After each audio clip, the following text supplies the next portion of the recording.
guys, welcome back to our channel. Hope you all doing good. Guys, இன்னைக்கு இந்த வீடியோல ரொம்ப சிம்பிள் அண்ட் டேஸ்டியான தக்காளி குழம்பு எப்படி பண்றது நாங்க பார்க்க போறோம். இந்த தக்காளி குழம்பு சுட சுட இட்லி, தோசை, ஆப்பத்துக்கு ஒரு சூப்பரான சைட் டிஷ்ஷா இருக்குங்க. தக்காளியுமே கம்மி ரேட்டா விக்கும்போது இந்த மாதிரி ஒரு தக்காளி குழம்பை செஞ்சு பாருங்க. அவ்வளோ டேஸ்டியா இருக்கும்.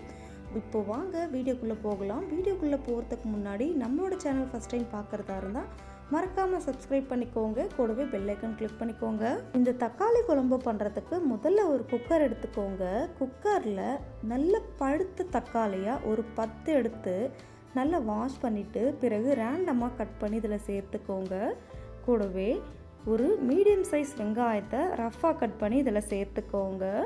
பிறகு ஒரு 5-6 பல்லு பூண்டு, உங்கள் காரத்துக்கு ஏற்ப பச்சை மிளகாய் சேர்த்துக்கோங்க. நான் ஒரு 3 பச்சை மிளகாய் சேர்த்துருக்கேன். அப்புறம் இந்த குழம்பு நல்லா திக்னஸாக வர்றதுக்காக ஒரு பாதி உருளைக்கிழங்கை மட்டும் கட் பண்ணி சேர்த்துருக்கேங்க. இது கூடவே ஒரு 1/2 டீஸ்பூன் அளவு சோம்பு, 1/4 டீஸ்பூன் மஞ்சள் தூள், 1/2 டீஸ்பூன் குழம்பு மிளகாய் தூள், கூடவே ஒரு 1/2 டீஸ்பூன் அளவு காஷ்மீரி மிளகாய் தூள் சேர்த்துக்கோங்க. நல்ல கலராகவும் இருக்கும், அட்ராக்டிவாக இருக்குங்க. அப்புறம் இந்த குழம்புக்கு தேவையான அளவு உப்பு மற்றும் தண்ணி சேர்த்துக்கோங்க. தண்ணி ரொம்ப அதிகமாக சேர்க்காதீங்க. இந்த தக்காளி மூழ்கிற அளவு மட்டும் சேர்த்துட்டு நல்லா மிக்ஸ் பண்ணி விட்டுட்டு குக்கர் மூடி போட்டு ஒரு 5-6 விசில் விட்டு வேக வச்சு எடுத்துக்கோங்க. இப்போது ஒரு 6 விசிலுக்கு அப்புறம் பாருங்கள், நம்ம சேர்த்த இன்க்ரீடியன்ஸ் எல்லாமே நல்லா வெந்திருக்கு. இப்போ இதை ஒரு கரண்டி இல்லைன்னா மத்து வச்சு நல்லா இந்த மாதிரி கடைஞ்சி எடுத்துக்கோங்க. இப்போ இந்த தக்காளி கடையில் அடுப்பு மேலே வச்சு நல்லா கொதிக்க விட போகிறோங்க. கொதிக்க வைக்கிறதுக்கு முன்னாடி 1 டீஸ்பூன் அளவு கடலை மாவு, கூடவே கொஞ்சமாக தண்ணி சேர்த்து கட்டி எதுவும் இல்லாத மாதிரி நல்லா மிக்ஸ் பண்ணி இதில் சேர்த்துக்கோங்க. சேர்த்துட்டு பிறகு இந்த மாதிரி கொதி வர வரைக்கும் வெயிட் பண்ணுங்கள். கடலை மாவை சேர்த்து நல்லா கொதிக்க வச்ச பிறகு ஒரு கைப்பிடி அளவு கொத்தமல்லியை நல்லா பொடியாக கட் பண்ணி இதில் சேர்த்துக்கோங்க.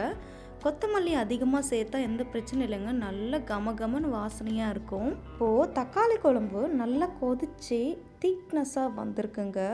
இப்போ இதுக்கு ஒரு தாளிப்பு சேர்க்க போகிறோம். தாளிப்பு சேர்க்கறதுக்காக ஒரு கடாயில் கொஞ்சமாக எண்ணெய் நல்லா சூடு பண்ணிவிட்டு இதில் 1/2 டீஸ்பூன் அளவு கடுகு சேர்த்து நல்லா பொரிய விட்டுக்கோங்க. அடுத்ததாக 1/2 டீஸ்பூன் அளவு வெந்தயம், 1/2 டீஸ்பூன் சீரகம், கூடவே கொஞ்சமாக கறிவேப்பிலை சேர்த்து நல்லா பொரிய விட்டுக்கோங்க. இப்போ இந்த தாளிப்பை தக்காளி குழம்புல சேர்த்துக்கோங்க.